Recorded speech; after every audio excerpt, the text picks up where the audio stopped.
24分钟看完第二次世界大战。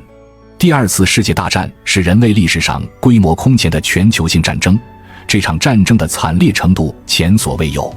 从1939年至1945年6年时间，先后有61个国家参战，参战兵力超过1亿人，20亿人被卷入战争，因战争直接或间接死亡人数约为7000万，受伤人数达 1.3 亿，造成经济损失高达4万多亿美元。接下来就让我们按照时间顺序一口气看懂二战详细过程。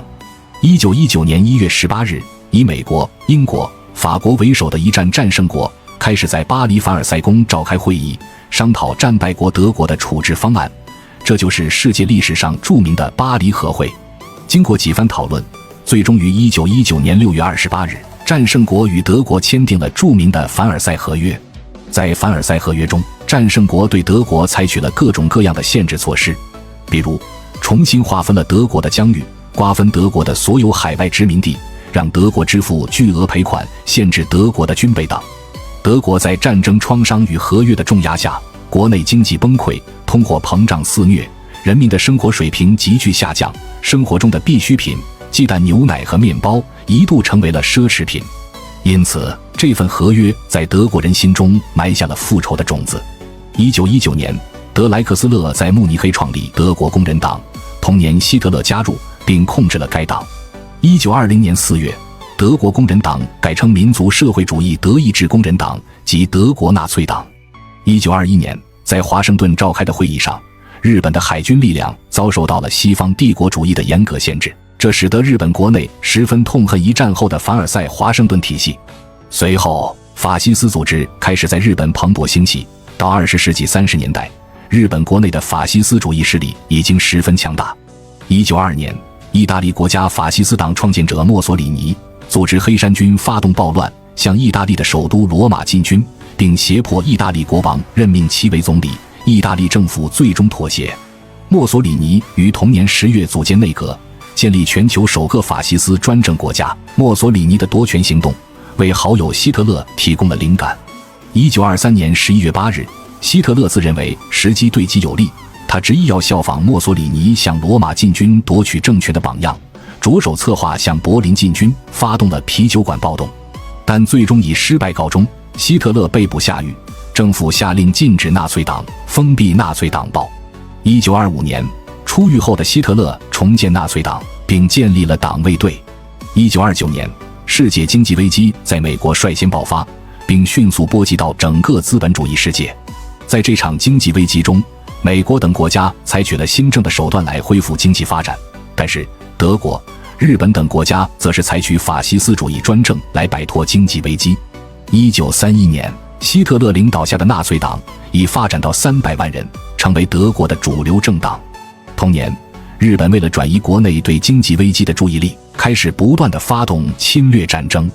9月18日，日本发动918事变，占领了中国东北。中国14年抗日战争由此开始，也揭开了世界反法西斯战争的序幕。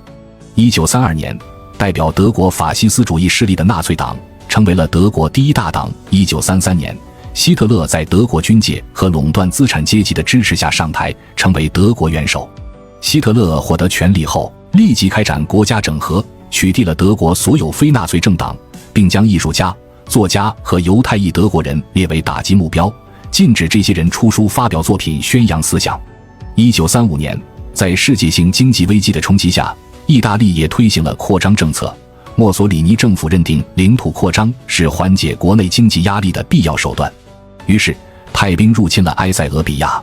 面对德意日法西斯的崛起和扩张，英法美等西方主要大国非但没有挺身而出，反而采取了明哲保身、处处退让的绥靖政策，这极大地助长了法西斯国家的嚣张气焰。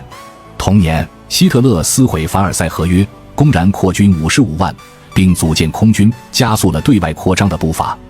1936年，西班牙爆发内战，共和国政府与国民军等右翼力量对抗，苏联和墨西哥支持共和国政府，而纳粹德国和意大利支持国民军。西班牙内战已认定为第二次世界大战的前奏，是轴心国和反法西斯盟国意识形态中的代理战争。1937年7月7日，日本挑起卢沟桥事变，发动全面侵华战争，中中国军民奋起抵抗，抗日民族统一战线正式形成，中国掀起了全民族抗战的高潮。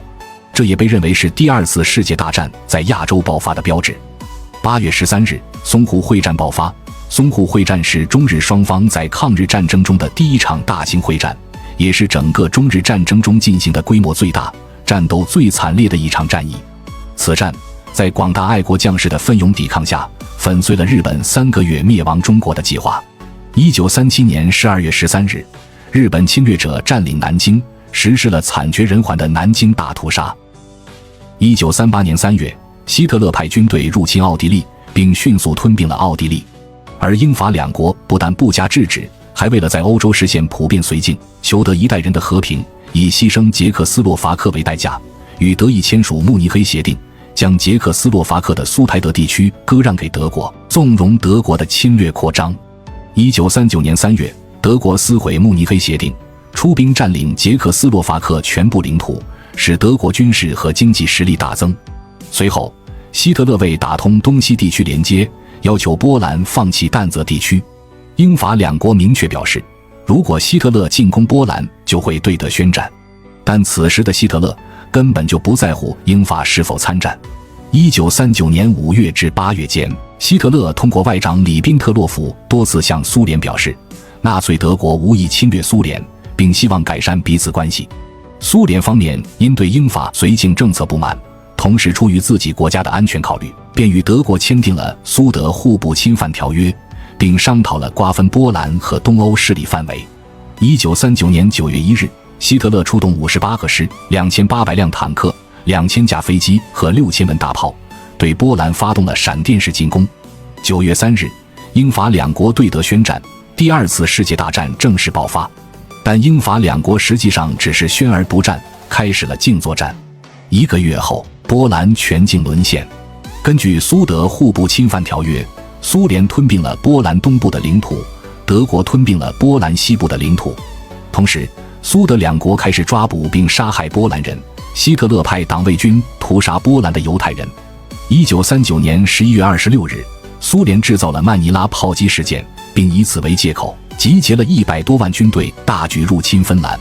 在这场战争中，苏联可以说是有多大脸就现多大眼，100多万大军因不熟悉地形和指挥不力，一度被芬兰20万军队游击战术重创。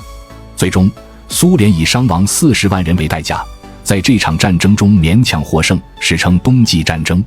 苏联在此战中的表现，也令希特勒对发动侵略苏联的企图更具信心，并开始着手联系芬兰加入其计划。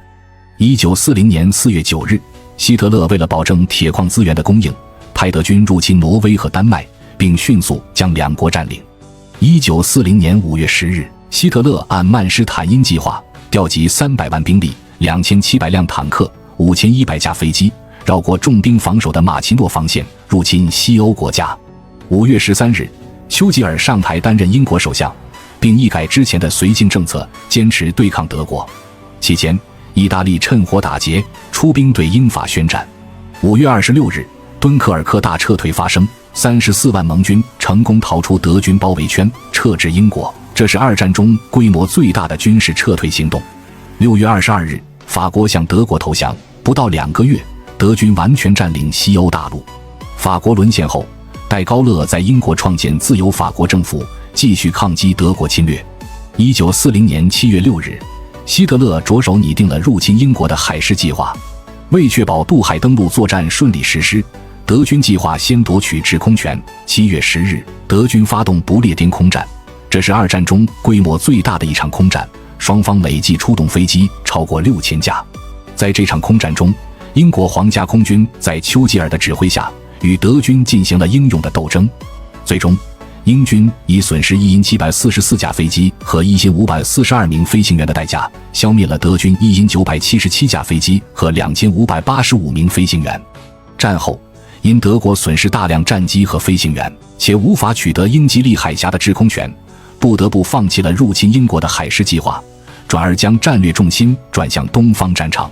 1940年9月27日，德国、意大利和日本3国外交代表在柏林签署德意日3国同盟条约，这标志着轴心国集团正式成立。随后，匈牙利、罗马尼亚、保加利亚和芬兰相继加入轴心国阵营。1940年12月18日，意大利袭击希腊，但遭到顽强抵抗。1941年4月6日，德国入侵希腊与南斯拉夫，并迅速将两国征服。至此，在欧洲战场，除英国外，德国为征服苏联扫清了主要障碍。1941年6月22日，德国撕毁苏德互不侵犯条约，伙同仆从国匈牙利、罗马尼亚、芬兰等国，依据预先制定的巴巴罗萨计划，集结了190个师、4900架飞机、3700辆坦克、47000门大炮和190艘军舰，共550万兵力，编为3个集团军群，从北方、中央、南方3个方向以闪击战方式对苏联发动袭击。苏联卫国战争全面爆发。战争初期，由于法西斯的突然袭击，苏军连连败退，不到1个月时间，德军便攻占了苏联大片领土。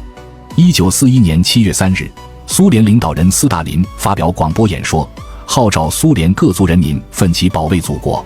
在斯大林的领导下，苏联军民奋勇抵抗，陆续撤往内地防守地带。1941年7月7日，德军在基辅地区展开大规模包围战，此役几乎将苏联红军西南方面军全部包围，66万苏军被俘，16万人伤亡，史称基辅战役。1941年9月30日，希特勒妄想在可怕的严寒来到之前，一举攻占莫斯科。他调集了亲苏兵力的180万人， 1.4万多门大炮和迫击炮，1700辆坦克，950架飞机，发动了代号为台风的大规模攻势。战役第一阶段，德军在维亚吉马地区歼灭苏联红军60余万人，随后迅速占领莫斯科外围，摧毁了多道苏联防线。1941年11月7日，在德军迫近莫斯科之时，苏联为了提升国民及军队的士气，依然按时组织了红场阅兵，数十万红军浩浩荡荡走过红场。苏联向全世界表明了战斗到底的决心。受阅部队在阅兵结束后直接开赴前线，包括斯大林在内的苏联主要领导人坐镇莫斯科，以表明坚守首都的决心。1941年12月6日，苏联红军发起反击，最终苏联红军以100万人的伤亡代价消灭了德军50万人，取得了莫斯科保卫战的胜利，粉碎了希特勒在3-5个月内征服苏联的狂妄计划，极大地鼓舞了世界反法西斯人民抗击侵略的决心。1941年12月7日，日本法西斯为推行南进政策，以建立亚洲、太平洋地区的霸权，但日本的侵略政策严重损害了美英两国的利益，美国不得不做出反应，限制乃至禁止向日本出口钢铁、石油等战略物资，冻结日本在美国的资产，并增加对中国的援助。英国、澳大利亚等国也同样采取了相应的措施，这对战略物资依赖进口的日本是一个严重的打击。于是，日本趁美国战争尚未准备就绪，偷袭了美国太平洋基地珍珠港，重创了美国海军太平洋舰队。12月8日，美国向日本宣战，太平洋战争爆发。12月11日，德国与意大利相继对美国宣战，而美国也迅速给予宣战回应。12月9日，中国国民政府在中日战争进行了10年后，也正式向德意日宣战，第二次世界大战扩升到了最大规模。1942年1月1日，中国、苏联、美国、英国等26国在华盛顿发表联合国家共同宣言，该宣言的发表标志着世界反法西斯同盟的正式建立。自1939年9月至1942年1月期间，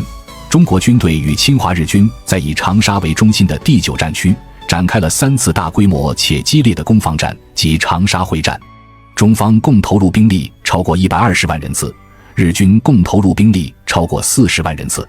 最终，中国军队以伤亡9万余人的代价歼灭了日军11万余人，取得了长沙会战的胜利，粉碎了日本企图消灭中国军队主力以战破降的战略目标，有力地保卫了湖南广大地区以及我国西南大后方的安全。与此同时，中国八路军在华北敌后地区发动了百团大战，在整个战役期间，八路军共进行大小战斗1824次，共毙伤日伪军5万余人，重击了日伪军的反动气焰，极大地振奋了全国的抗战信心。1942年3月，为更有效地协调反法西斯作战，中国远征军进入缅甸，协同英军对日作战。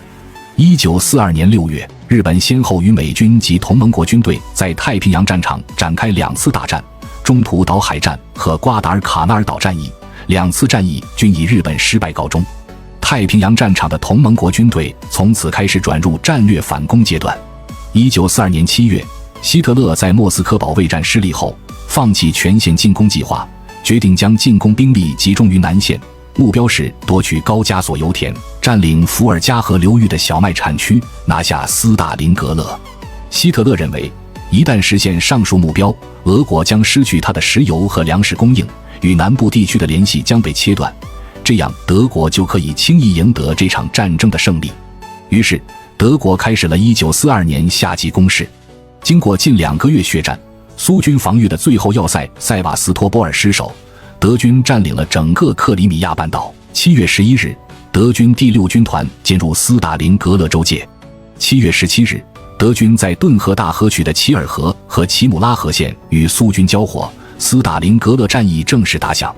希特勒为在大批美军运抵欧洲前尽快结束对苏联的战争，投入了200万兵力、1200辆坦克、600多架飞机，而苏军也投入了超过300万兵力和大量的飞机坦克。斯大林格勒战役被称作是一场人间绞肉机般的战争，战场上的士兵平均存活不足24小时，军官不超过3天。战斗最激烈时，士兵存活时间甚至不超过9分钟，其惨烈程度前所未有。最终，苏联以伤亡200万军队为代价，毙伤了德军150万军队，用鲜血堆积出了斯大林格勒战役的胜利。斯大林格勒战役不仅是苏德战场的转折点，也是整个第2次世界大战的转折点。苏德力量对比开始发生根本性扭转，德军转入防御，苏军则获得了战略主动权。这种转变加快了反法西斯战争的总进程，促使整个反法西斯战争开始由防御转入进攻。1942年10月23日，德国和意大利企图占领埃及，控制苏伊士运河，发动了阿拉曼战役。此战历时12天，最终以英国为首的盟军取得胜利而告终。1943年4月，英美联军在北非战场打败德意军队。7月10日，英美联军乘胜在意大利南部的西西里岛登陆，歼灭德意军16万人。西西里岛登陆战在政治上强烈震撼了意大利政府，导致意大利发生政变，最终墨索里尼法西斯政府被巴多格里奥组成的新政府替代。9月3日，巴多格里奥宣布意大利无条件投降，并退出轴心国联盟，向德国宣战。就在西西里岛登陆战进行的同时，希特勒对苏联发动库尔斯克会战，意图通过对苏军造成大量伤亡，从而全面夺回战略主动权。苏联最高统帅部洞悉德军战略意图，准备了占优势的军队、大炮、坦克和飞机，严阵以待。此战，德军与苏军共出动了近8000辆坦克，参战双方共投入了超过280万名士兵，空军部队参战飞机超过了5000架，创下了史上规模最大的坦克会战和最大规模单日空战记录。库尔斯克会战最终以苏军获胜，德军被击溃而结束，但苏军付出了惨重代价，损失兵力达80万，损失坦克3000多辆，损失飞机1700架，德军损失兵力50万，损失坦克1500辆，损失飞机1000架。库尔斯克会战也是德军最后一次对苏联发动的战略性大规模进攻，此后德军彻底丧失了战略主动权，而苏军则开始大规模连续发动战略攻势，成功地将德军赶出了苏联国土。1943年11月22日至26日，中美英3国首脑在埃及首都开罗会晤，签署了《开罗宣言》，声明全世界反法西斯同盟国将坚持对日本作战，直到日本法西斯无条件投降，同时明确规定日本侵占的包括东北3省、台湾、澎湖列岛在内的中国领土必须归还给中国。1943年11月28日至12月1日，苏美英3国首脑在伊朗首都德黑兰举行会议，会议决定在欧洲开辟第2战场，以尽快打败纳粹德国。1944年6月6日，英法美联军在总司令艾森豪威尔指挥下，集中兵力288万，以及各类军舰6000艘，飞机13700架，横渡英吉利海峡，在法国北部的诺曼底登陆。最终，盟军以伤亡22万人的代价，歼灭了德军近30万人，成功开辟了欧洲大陆的第2战场。8月，盟军进入巴黎，收复法国。与此同时，苏军也在东线对德军发动更加猛烈的进攻。6月22日，苏军发起了巴格拉季昂行动，以4个方向展开强大攻势，一举击溃了德国中央集团军群，共歼灭德军100多万，并且相继解放了罗马尼亚、保加利亚、匈牙利、南斯拉夫、捷克斯洛伐克、波兰等国。至此，德军在东线已退至本土，苏军部分军队进入德国境内，进一步加速了德国法西斯的灭亡进程。1944年10月20日，美军一支2栖部队进攻菲律宾群岛中部的莱特岛，莱特湾海战由此爆发。此战，盟军投入17艘航空母舰、12艘战列舰、24艘巡洋舰、141艘驱逐舰、1500架飞机；日本投入4艘航空母舰、9艘战列舰、19艘巡洋舰、34艘驱逐舰，约200架飞机。以两军投入战场的军舰总吨位而言，莱特湾海战堪称是历史上最大的海战，也是迄今为止最后一次航母对战。最终，盟军凭借数量上的绝对优势，彻底摧毁了日本的航母力量，严重打击了日本全局的实力。从此，日本联合舰队在太平洋战争中不再是一个战略力量。此战役也为后来美军成功攻下菲律宾群岛、冲绳岛等地打下基础。1945年3月，美法英等国盟军强渡莱茵河，向德国腹地挺进。与此同时，东线的苏军于4月16日从奥德河边向西面发动强大攻势，开始实施柏林战役。4月25日，美苏两军在柏林南部易北河畔会师，反法西斯德国的东西2条战线从此连接。在苏军和美英联军东西夹击之下，希特勒搜集了100万兵力，在柏林以东筑起3道防线，环绕柏林城筑成3层防御圈。1945年4月26日，苏军开始对柏林发起猛烈进攻，在市区内进行逐街逐巷的争夺战，最终于4月30日攻占德国国会大厦。当日下午3点，希特勒及其妻子艾娃·布劳恩在帝国总理府的地下避弹室自杀身亡。1945年5月7日，德国签署无条件投降书，欧洲反法西斯战争至此胜利结束。1945年5月8日，在太平洋战场，美军展开了更为猛烈的进攻，不断向日本本土逼近。与此同时，中国等国家的抗日武装力量也在亚洲各地展开了反攻。1945年7月16日，美国成功爆炸了世界上第1颗原子弹。盟国方面明白这种威力巨大的武器带来的后果，以及使用者应当承担的责任。但日军在菲律宾制造马尼拉大屠杀，在中国制造南京大屠杀，以及偷袭美国珍珠港等，已达到了令盟国愤怒的地步。盟军认为，就日本军国主义的好战本性，不使他付出沉重代价，不对其形成致命威慑，日本绝不会放下屠刀。亚洲各国民众付出的代价势必更为惨重。1945年7月26日，中美英3国发表波茨坦公告，要求日本无条件投降，否则将予以最后之打击。1945年8月6日与9日，美国先后投掷了代号为小男孩和胖子的原子弹，对日本的广岛和长崎进行了毁灭性轰炸。这2次轰炸共导致20多万人死亡，数万栋建筑物被毁。1945年8月8日，苏联根据雅尔塔协定对日宣战，出动150万军队进攻中国东北的日本关东军。此战，苏军以伤亡3.2万人的代价，共歼灭日军67万人。同时，中国的抗日武装也向日军发动了全面进攻。1945年8月14日，日本宣布接受波茨坦公告。8月15日，日本裕仁天皇通过广播发表了终战诏书，宣布无条件投降。1945年9月2日，日本政府代表在美国战舰密苏里号的甲板上签署了无条件投降书。至此，第2次世界大战以法西斯轴心国的失败和反法西斯同盟国的胜利而宣告结束。